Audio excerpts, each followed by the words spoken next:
बच्चों, कैसे हो आप सब। मैं आपकी इंग्लिश टीचर पूर्णिमा आज वर्कशीट नंबर 46 एक्सप्लेन करूँगी।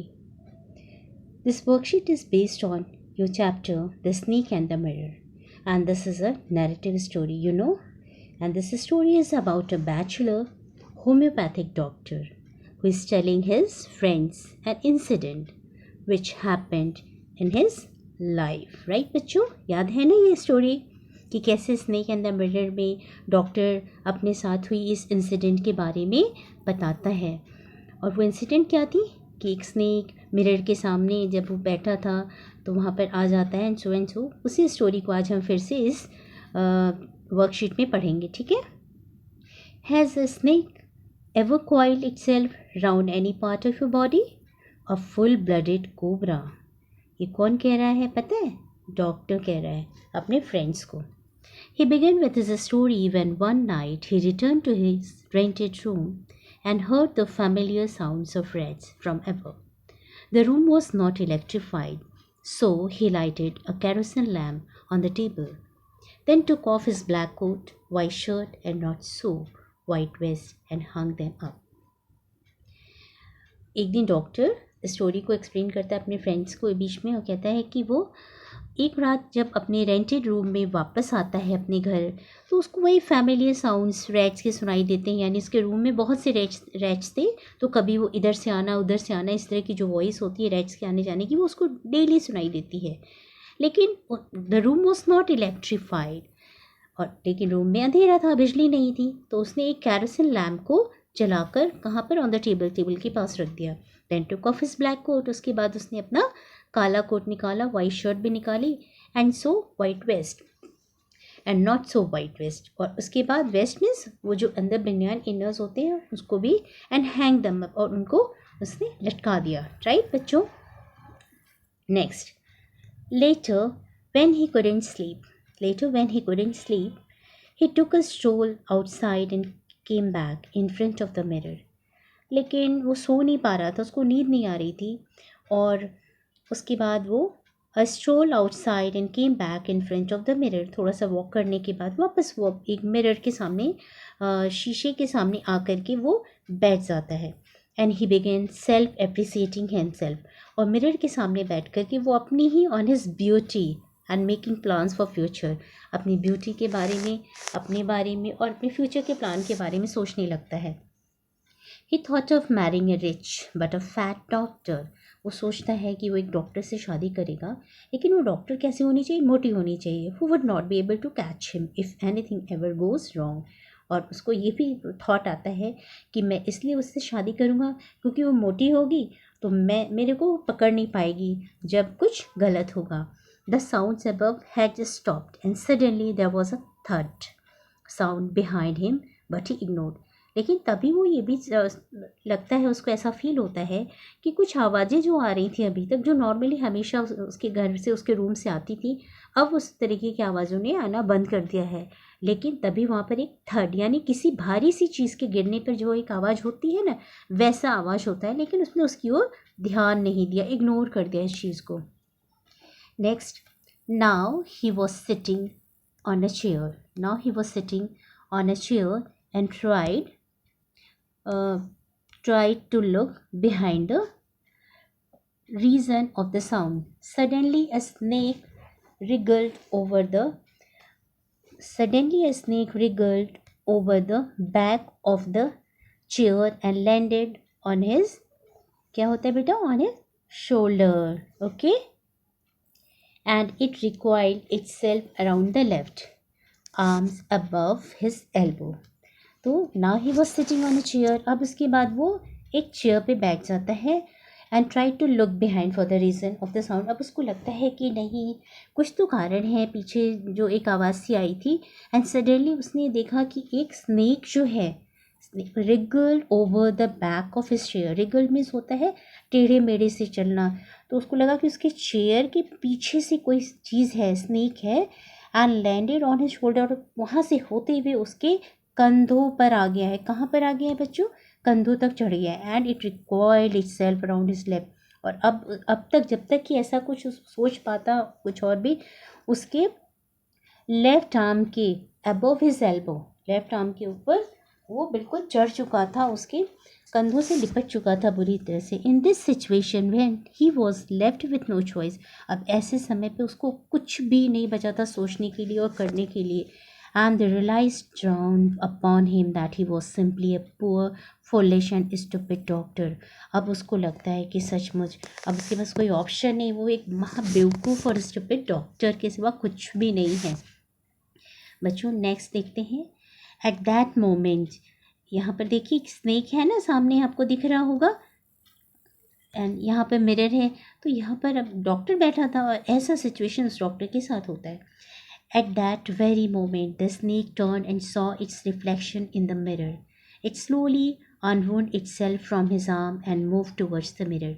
लेकिन उसी वक्त ऐसा लगता है जैसे स्नेक ने टर्न ले लिया है और अपने को मिरर में देख रहा है, रिफ्लेक्शन देख रहा है अपने मिरर को, मतलब मिरर में अपना रिफ्लेक्शन दिख रहा है। It slowly unwound itself from his arm and move towards the mirror. और अब वो धीरे धीरे उसके आर्म से, डॉक्टर के आर्म से अपने आप को हटा रहा है, अलग कर रहा है, और कहाँ जा रहा है, मिरर की ओर।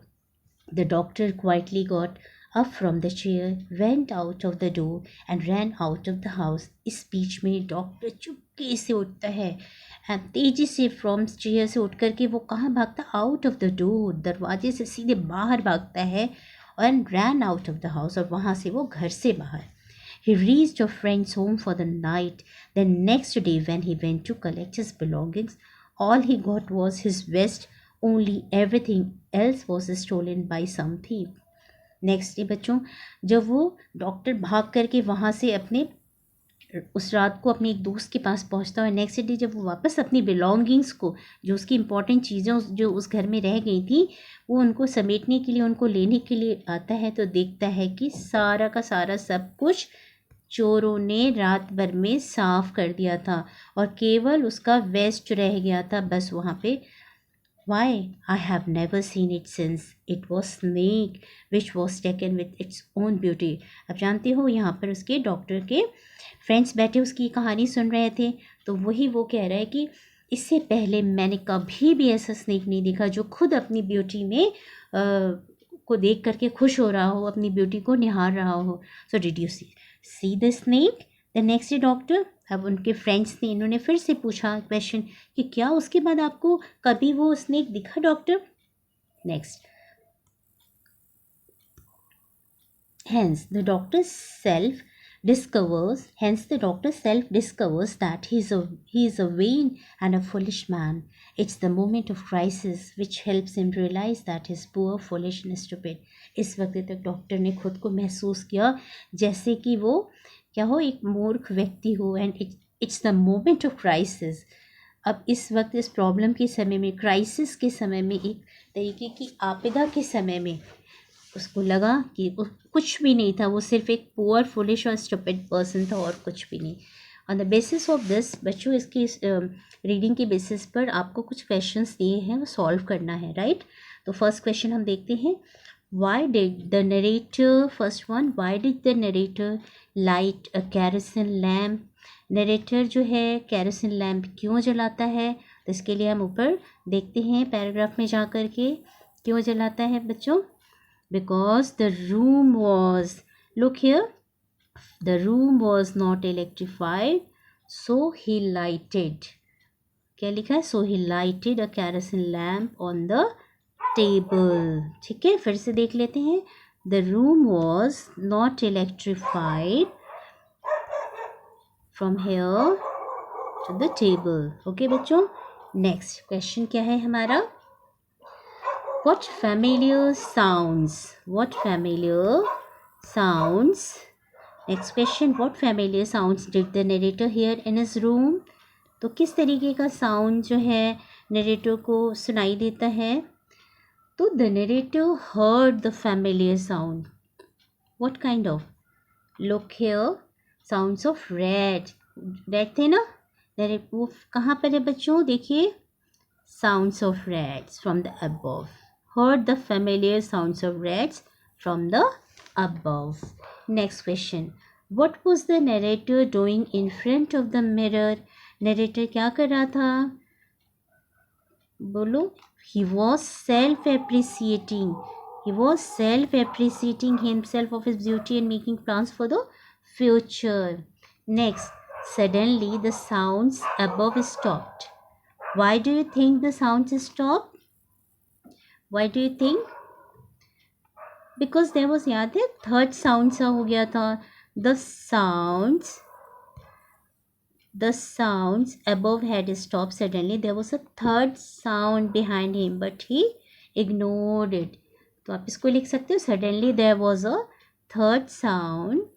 Suddenly there was a third sound behind him. Due to that above sound had stopped. Next question देखते हैं हम क्या है बच्चों. नेक्स्ट क्वेश्चन है हमारा, what did the narrator realize at the time of crisis? What did the narrator realize at the time of crisis? Narrator क्या realise करता है क्राइसिस के समय में, प्रॉब्लम के समय में. Look here, he was the, ऐसे लिखेंगे आप, क्वेश्चन से उठा लेंगे words. He realized that he was simply a poor, foolish and stupid doctor. Okay? Next question देखते हैं क्या है हमारा. Have you ever seen an animal look into a mirror? What do you think itself? तो आप लिखेंगे no, never seen. यहाँ पर लिख देंगे never seen, right? And then after, what do you think it sees? आपको लगा कि आप बता सकते हैं कि वो क्या सोच रहा था. कम टू द पॉइंट है, ऊपर देखते हैं. Because students, snake was taken with its own beauty. ठीक है, वो खुद की ब्यूटी को देख रहा था मिरर के सामने जा कर के. ओके, नेक्स्ट क्वेश्चन हम देखते हैं क्या है बच्चों. Wriggle landed, sitting and look are all, ये सारे वर्ड्स क्या है. तो देखिए, रिगल मीन्स होता है, रिगल मीन्स आप देखिए, जब टेढ़े मेढ़े चलने को हम क्या कहते हैं, to move in a twisting. Wriggle means क्या है, to move in a twisting. ठीक है, ट्विस्टिंग. ये कैसे, कौन चलता है, सांप को आपने देखा होगा चलते हुए टेढ़े मेढ़े चलना.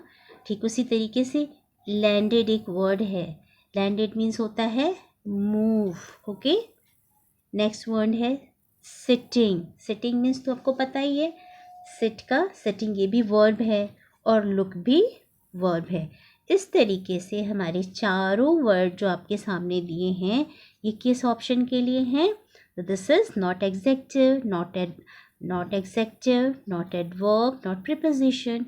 हियर ये क्या है, वर्ब्स हैं. ओके, नेक्स्ट क्वेश्चन देखते हैं. Which of the given below word is antonym. Antonym means क्या होता है, अपोजिट, जिसको कहते हैं उल्टा. ठीक है, दिस इज अपोजिट. ओके, और अपोजिट यहाँ पर क्या है, पहले तो क्राइसिस का मतलब क्या है, फर्स्ट यू अंडरस्टैंड. क्राइसिस का मीनिंग होता है डेंजर, संकट, एक तरीके का प्रॉब्लम जब आता है हम उसको क्या कहते हैं, डेंजर. अब हमें इसका एंटोनिम ढूंढना है इसमें. तो डिलेमा मीन्स क्या होता है, first the word is dilemma. Dilemma means होता है डिफ़िकल्ट चॉइस, राइट. ओके, हमें नहीं पता कि हम क्या करें, इसलिए उस सिचुएशन में हमें जो भी करेंगे वो हमारे लिए प्रॉब्लम ही होगा. तो that is a difficult choice. तो डिलेमा भी नहीं होगा, यानी डिलेमा का हिंदी मतलब होता है दुविधा. और इसके बाद दूसरा वर्ड है कैलामिटी. तो ये तो होगा नहीं.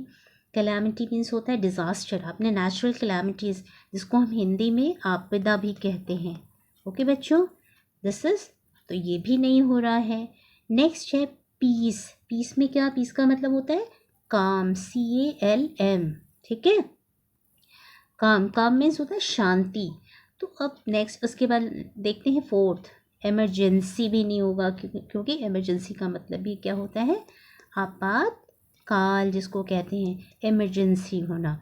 तो ये सारे वर्ड्स में क्या लगभग उसके साथ में दिख रहा है, उसका अपोजिट क्या दिख रहा है, only one, this is look here, peace is crisis का एंटोनिम है। तो इस तरीके से बच्चों we have done this worksheet complete, हम लोगों ने इसको कर लिया है। आप भी इसको अच्छे से अपनी कॉपी में कर लीजिए।